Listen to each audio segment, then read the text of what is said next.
New Chinese mid-sized electric SUV majors on space, tech, charging speed, and value.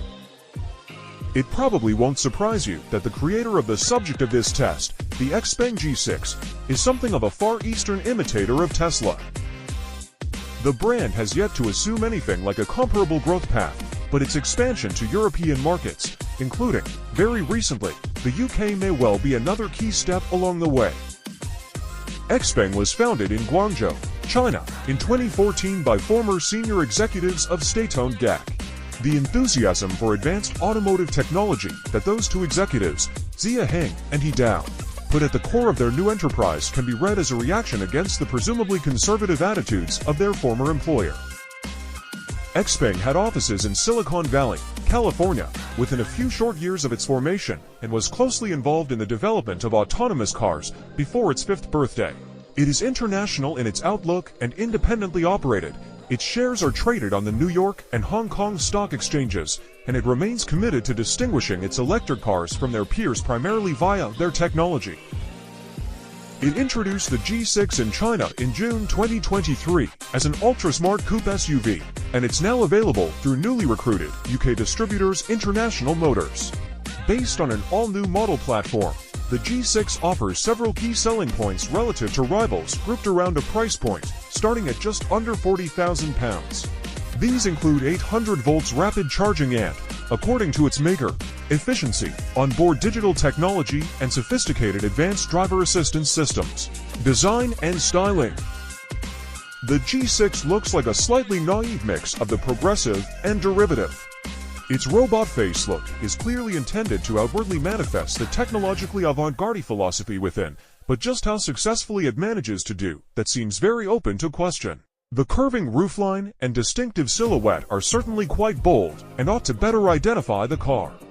And yet, overall, it's hard to see much of anything here, but a mix of design cues appropriated from Tesla and Mercedes-Benz. The G6 looks a little like some strange, aggregated automotive form, designed by AI. The G6's engineering would certainly seem to deserve better. The car sits on XPeng's SEPA 2.0 platform, which is made up of a mixed metal chassis of aluminium and steel, reinforced by a stressed underfloor battery pack. It has an aluminium body, an 800 volts electric architecture, with a silicon carbide power inverter, and what XPeng calls its full scenario XPilot 2.5 driver assistance technology package, which is made up of a network of 29 cameras, radar transceivers, and ultrasonic sensors, whose output is monitored and processed by a special NVIDIA processor. If that sounds like a lot for an electric family SUV priced from under £40,000, it may be because, frankly, it is. The car is available in the UK in single-motor, rear-wheel drive form. Only a twin-motor version is offered elsewhere, and in standard range and long-range models. The latter uses a nickel-manganese cobalt NMC battery with 84 kWh of usable capacity, the former a lithium iron phosphate LFP1 of 65 kWh. Both versions are driven by a permanent magnet-style electric motor with 325 pounds-feet of peak torque. Although in the long-range model, that motor develops marginally more peak power, to 8 bhp, than in the standard range model to 155 bhp that we elected to test. So does the LFP battery and all that aluminium in the construction make this a relatively light EV? A little disappointingly, no? The G6 came in at 2,067 kilograms on the proving ground scales, heavier than the long-range Tesla Model Y we tested in 2022 and the Hyundai Ioniq 5 we tested the year after, both rivals with larger capacity battery packs. Interior. The G6 feels a bit bathtub-like to sit in, the plunging bonnet and body sides hidden from view from the driver's seat behind quite a high beltline and scuttle. This, combined with the effect of that descending roofline at the rear, makes for quite an enveloping ambience, which it builds on to modestly luxurious effect in at least one respect. At 4.75 meters in length, this is quite a big car for the price, almost 200 millimeters longer than a Peugeot E3008, and more than 100 millimeters longer than a Skoda Enyaq. And, more than anywhere, it feels that way in the provision of second-row passenger space.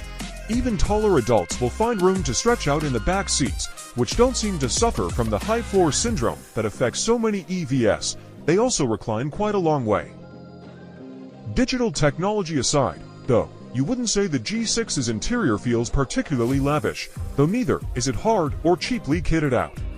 The perceived quality is a cut above that of MG and on a par with BYD, and it certainly bears comparison with European brands. Up front, there's a slightly anonymous look to the dashboard and primary controls, but that's mostly because there are so few features to look at here, and what is there isn't very originally themed. The use of satin chrome switchgear and decorative trim against the charcoal gray of moldings and cloth puts you in mind of a mid-level Mercedes business saloon, while the layout of a dominant central touchscreen, and so little elsewhere, is clearly from the Tesla playbook. Unlike in a Tesla, the G6 does have an instrument display, but no head-up display, and it does have a column shifter drive selector and an indicator stop. The thumb button consoles on the steering wheel spokes, meanwhile, double up to adjust door mirror positioning and motorized steering column adjustment in a similar way to a Tesla, once the right touchscreen menu is selected. There's quite a bit of cabin storage in the front row, between a deep armrest cubby and the space below the floating center console.